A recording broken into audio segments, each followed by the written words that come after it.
if somebody plays an instrument, doesn't even have to be amazingly well, but if they can play at all, you know, I'm impressed. There's no shortcut to developing that skill without time with yourself, you know, and I think that can be very intimidating to spend time with yourself. So it's like it tells me something about who you are.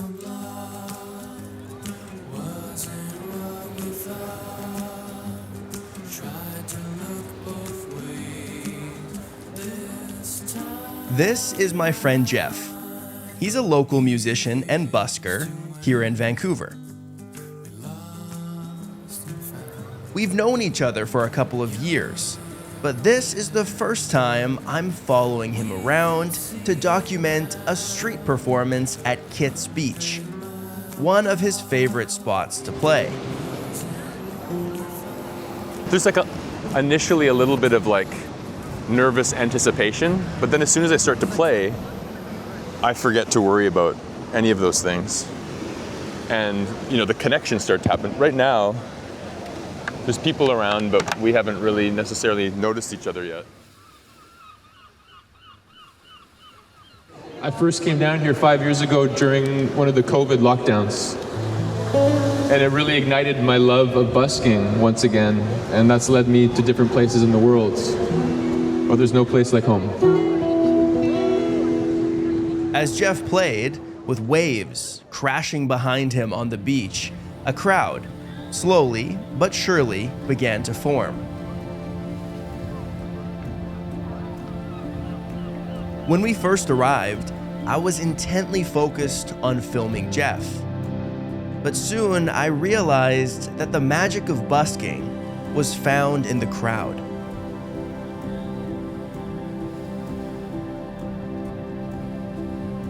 Ordinary people sitting on park benches, buying ice cream, sharing loving embraces, all began to tune into the music. They stopped, as if under a spell, and shared a moment together as strangers, unified by the power of music.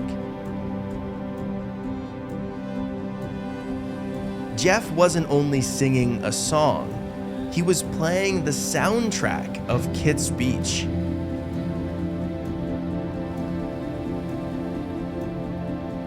Well aware of the effect he was having, Jeff took every opportunity to speak about the human connection that he seeks.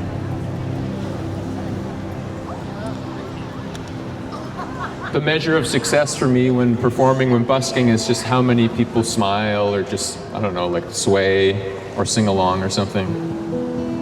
I know it's a cliche, but music really is like an international language, and I see it. I should get those meta glasses so people can see what I see. You know, what I see is, I don't know, people loving each other. It's very simple.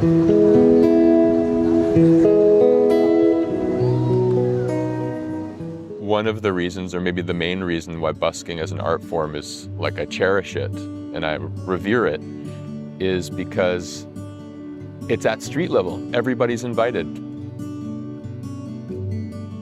And because it's the general public, and because it's a casual environment, there's the possibility of a lot of interesting conversations with people, or even just exchange of eye contact and smiles, people dancing. Thank you, man. I think I would always choose busking over the more formal gig. I think sometimes art is lost on us. We think of literature as words in a book, murals as paint on a wall, and music as notes on a page. Jeff reminded me that it's so much bigger than that. Art is a simple yet effective conduit for connection with those around us. A creative reminder that we're not alone in the problems we have. Yeah, I mean, there's so many reasons why, for me, busking is kind of the top of the pile in terms of like the best gigs I could possibly be doing. One of the main reasons for that is I can see how quickly I'm growing. Waiting my life away when I'm waiting on you. That's the whole point of playing music, is for me to grow as a person. And by nature, I'll also be growing in, whatever the details are, which songs I'm playing or how I approach doing it. But the main thing for me the last 5 years in particular has been, I feel like I've grown as a person.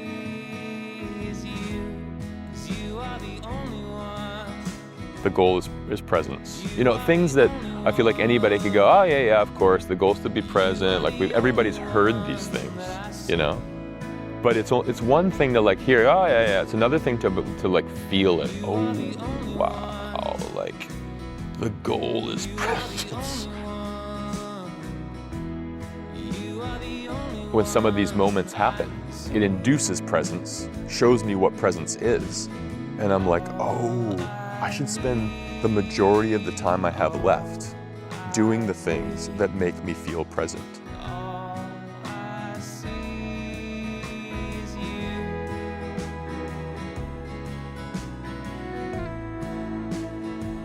And also just offering kindness, offering light and kindness to people. Something that can interrupt the war that's going on in people's minds. Like sometimes I'll see somebody walking by that looks like a tough nut to crack because of the expression on their face or something, right? And then sometimes those people will be like the sweetest people. Like they're walking and they're wrestling with something maybe internally. And I'll look at them and sing a song and they look and hopefully they detect my attention is good and they soften. And I think, wow, what could be better? You'll be on my mind.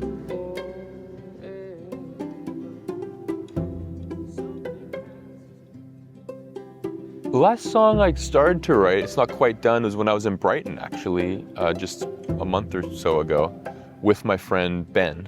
And we're busking together.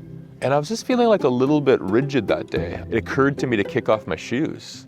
And I was like, man, I feel great right now. So we were just kind of talking about that. I'm like, dude, we should like call our act Barefoot and Mellow. And then I had this like music without a melody or lyrics that I've been enjoying playing for a long time, a couple years or something. I was just in a mood where I just didn't overthink the creative act. I just kind of like, oh yeah, barefoot and mellow. Yeah, when I'm barefoot and mellow, that's when I'm feeling like myself. Feeling like myself. And I started to write this song about how good it feels to feel like myself, not like anybody else. Feeling like myself. Because I'm barefoot and mellow. Oh, I don't want to feel like anybody else. Feeling like myself. Oh, no, But it's basically a song about how good it is to feel free. Oh, when I see you, I say hello.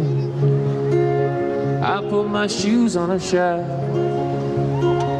'Cause when I'm barefoot, I had different moments where I thought, okay, maybe I'll do this instead or that instead. I was just kidding myself when I actually like moved in the direction of anything else. At some point, it became really obvious that that decision was based on fear and retreat and a desire for safety, as opposed to, an expression of who I actually am. I'm feeling more like myself.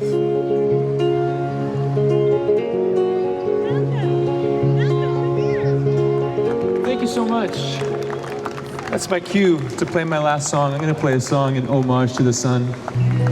It's my favorite time of year, especially down here at Kitt's Beach. Thank you sincerely, everybody, for not making me regret my life decisions so far. I'm not even joking, actually. When I come down here play music, I feel like following my heart playing music is the right decision. So thank you for that. When I think about me doing what I do now, I feel like maybe above all else, it's just about not giving up. And along the way, there's plenty of times in my life, whether it's years where I made like almost no money. When I say almost no money, I mean like almost no money in a year.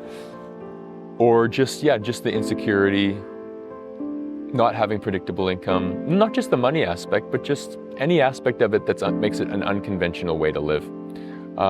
Plenty of opportunities along the way for me to second guess, is this really a good decision? In the 20 years of playing music as a job, what do you think the hardest year was? 2016. There were other years that were really challenging too, but that year was so challenging for me that it's clearly the winner. I was like giving up on myself.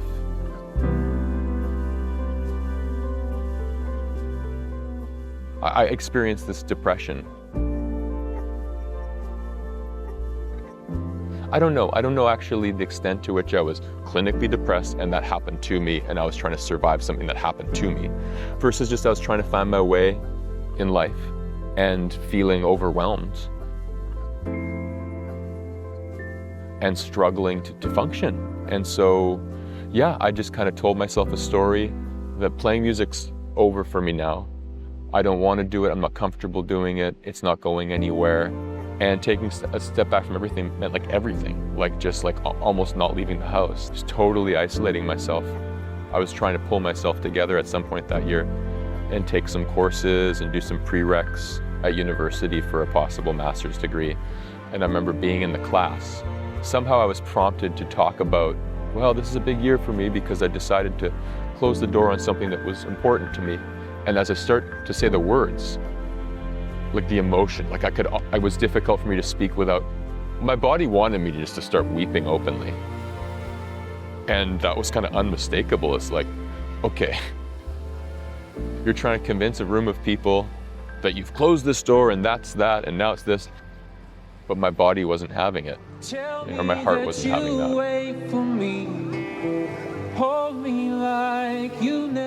When the speaker was disconnected and the promenade returned to its previous state, you could see people snap out of the trance they were in and slowly return to whatever it is they were doing before.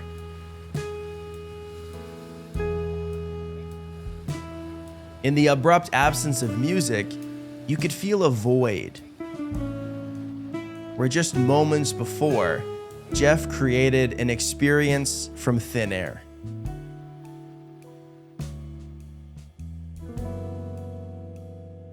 Much can be conveyed through music. No need to lecture or preach.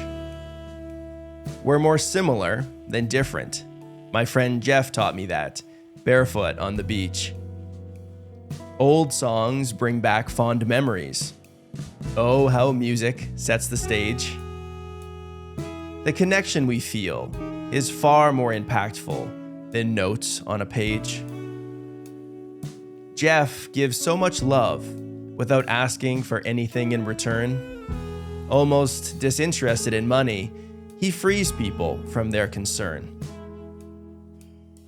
The sunset brings the final song, which marks another performance played. But Jeff will be back again. After all, there are more friends to be made. In a disconnected world where our hearts can seem so out of reach, I'm glad there's a busker who unites us with the soundtrack of Kit's Beach.